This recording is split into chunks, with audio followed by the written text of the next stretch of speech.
আসসালামু আলাইকুম। আশা করি সবাই ভালো আছেন। গত পর্বে আমি আপনাদেরকে দেখিয়েছিলাম এই সি প্রোগ্রামিংয়ে আপনারা কী কী শিখবেন, কীভাবে আইডি সেট আপ করবেন। তো আজকে আমি যেটা আপনাদেরকে দেখাবো সেটা হচ্ছে আমাদের প্রথম যে প্রোগ্রামটি আছে হ্যালো ওয়ার্ল্ড, সেটা আমরা লিখে দেখাবো। টেকটিউবারের পক্ষ থেকে আমি আছি মোহাম্মদ মিল্টন হোসেন, একজন বিএসসি ইঞ্জিনিয়ার, কম্পিউটার সায়েন্স থেকে পড়াশোনা। তো চলুন প্রথম সি প্রোগ্রামটি আমরা লিখে ফেলি। ওয়ার্ল্ড প্রোগ্রাম লেখার পূর্বে অবশ্যই আপনাদেরকে জেনে নিতে হবে সি প্রোগ্রাম ল্যাঙ্গুয়েজ একটি সাধারণ প্রোগ্রাম। কী কী উপায়ে এটা গঠিত সেটি আপনাদেরকে জানতে হবে। সি প্রোগ্রাম মূলত কিছু কয়েকটা অংশ থাকে, কিছু উপাদান থাকে। সেটা হচ্ছে সি এর কিছু প্রি প্রসেসর কমান্ড থাকে, সির ফাংশন থাকে, সি স্টেটমেন্ট এবং এক্সপ্রেশন থাকে, সি ভ্যারিয়েবল এবং সি কমান্ড থাকে। কেন hello world program? Hello world program হলো একেবারে সাধারণ প্রোগ্রাম যা স্ক্রিনে শুধু হ্যালো ওয়ার্ল্ড প্রিন্ট করে বা প্রদর্শন করে। আর এটা হচ্ছে খুবই সাধারণ প্রোগ্রাম হওয়ায় প্রোগ্রাম ল্যাঙ্গুয়েজের সিনট্যাক্স ব্যাখ্যা করার জন্য খুব সহজে ব্যবহার করা যায় বা বোঝানো যায়। আচ্ছা, নতুনদের কাছে কোনো প্রোগ্রামিং ল্যাঙ্গুয়েজ সহজে পরিচিত করে দেওয়ার জন্য এই প্রোগ্রামটি মূলত ব্যবহার করা হয়। তো চলুন আমরা প্রোগ্রামটি লিখে ফেলি। আমি আমার আইডিতে চলে যাচ্ছি, এখানে আমি প্রোগ্রামটি লিখছি।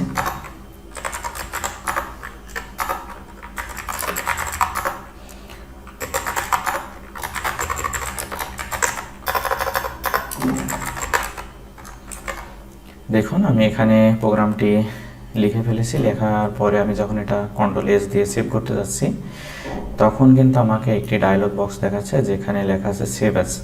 কারণ এই প্রোগ্রামটি আমি কিন্তু পূর্বে কোনো ফোল্ডারে সেভ করিনি, যেহেতু এখানেই নিউ ফাইল থেকে এখানে আমি প্রোগ্রামটি লিখছি, তাই এখানে সেভের অপশনটি যখন আমি সেভ করতে যাচ্ছি তখন একটা ডায়লগ বক্স ওপেন হয়েছে। আমি এটি কোথায় সেভ করব। তো আমি এখানে অলরেডি একটা ডেস্কটপ ফোল্ডার তৈরি করে নিয়েছি যেটা হচ্ছে সি প্রোগ্রামিং নামে। এখানে আমি অন লিখে প্রোগ্রামটি সেভ করে দিচ্ছি। সি প্রোগ্রামিং ফোল্ডারটা ব্যবহার করব যে এখানে যতগুলো আমরা প্রোগ্রামিং লিখব, কোড লিখব, সবগুলো কিন্তু আমরা এই সি প্রোগ্রামিং ফোল্ডারের ভিতরে রাখব। তো এখানে দেখুন সি প্রোগ্রামিং আমরা হ্যালো ওয়ার্ল্ড প্রোগ্রামটি লিখে ফেলেছি। এখানে আপনারা খেয়াল করলে দেখবেন যে আমাদের কিন্তু এই প্রোগ্রামে stdio.h একটা হেডার ফাইল যোগ করা হয়েছে। তো সি প্রোগ্রামিং ছোট হয়, এটা নিজে নিজে খুব বেশি কিছু করতে পারে না। আপনার প্রোগ্রাম রান করানোর জন্য কিছু ফাইলের প্রয়োজন হয়, যেমন stdio.h তেমন একটা হেডার ফাইল, এবং কম্পাইলার এই ফাইলের লোকেশন জানে। তো আপনার প্রোগ্রামে হেডার ফাইল ব্যবহারের জন্য অবশ্যই ইনক্লুড যেটা আছে সেটা হচ্ছে প্রিপ্রসেসর, এর মাধ্যমে এটাকে সংযুক্ত করতে হবে। আচ্ছা, এই প্রোগ্রামে আপনাকে কেন stdio.h ফাইল যোগ করতে হবে? আমরা এই প্রোগ্রামটিকে যদি রান করি, এখানে আপনারা F4 দিয়ে রান করতে পারবেন আপনাদের আইডি অনুযায়ী। আমি এখানে শুধু F4 চাপলেই কিন্তু এটি রান হয়ে যাবে। এটা রান করছি। রান করার পরে এখানে দেখুন লেখা আছে হ্যালো ওয়ার্ল্ড।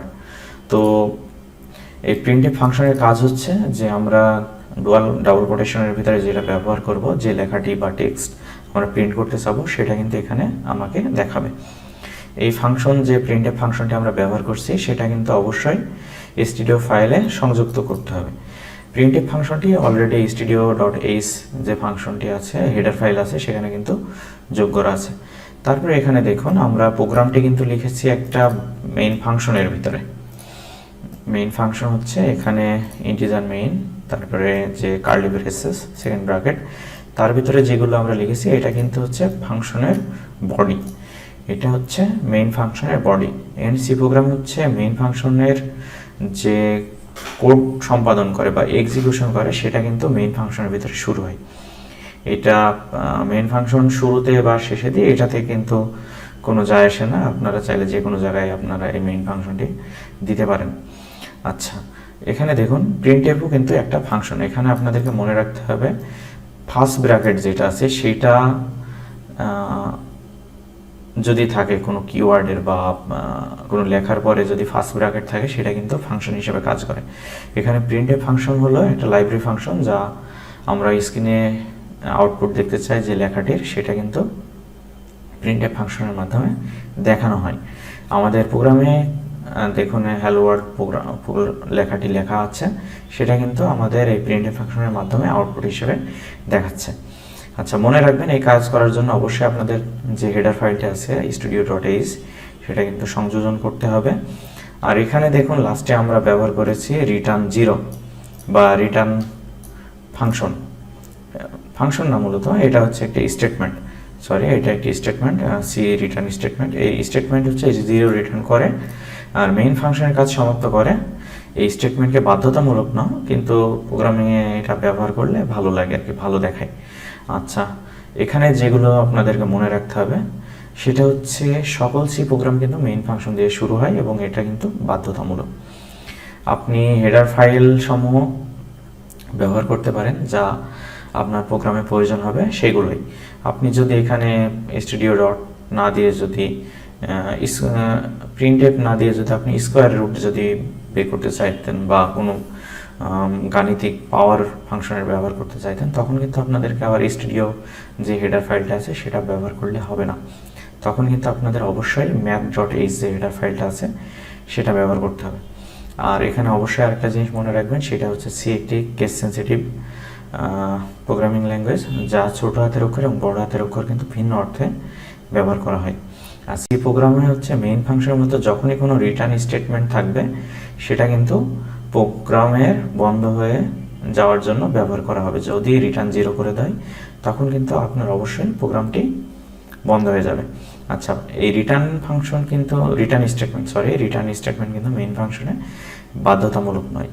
আবার এখানে দেখুন, আমরা সবগুলোর শেষে কিন্তু লাইনের শেষে এখানে হ্যালো ওয়ার্ল্ড যে লাইনটি আমরা ব্যবহার করেছি প্রিন্টএফের, এটাতে কিন্তু আমরা সেমিকোলন ব্যবহার করেছি। সেমিকোলনটা ব্যবহার করা হয় আমাদের এই লাইনটি শেষ হয়ে গেছে বা স্টেটমেন্টটি শেষ হয়ে গেছে, সেজন্য কিন্তু আমাদের সেমিকোলনটি ব্যবহার করা হয়। তো এই ছিল আজকের ভিডিও। আশা করি আপনাদের ভিডিওটি ভালো লেগেছে, আর নতুনদের জন্য অবশ্যই এটা কাজে লাগবে। যারা অলরেডি বেসিক প্রোগ্রামিং জানে তাদের জন্য এটা বাধ্যতামূলক কোনো ভিডিও নয়, আপনারা চাইলে এই ভিডিওটি স্কিপ করতে পারেন। ধন্যবাদ, আসসালামু আলাইকুম।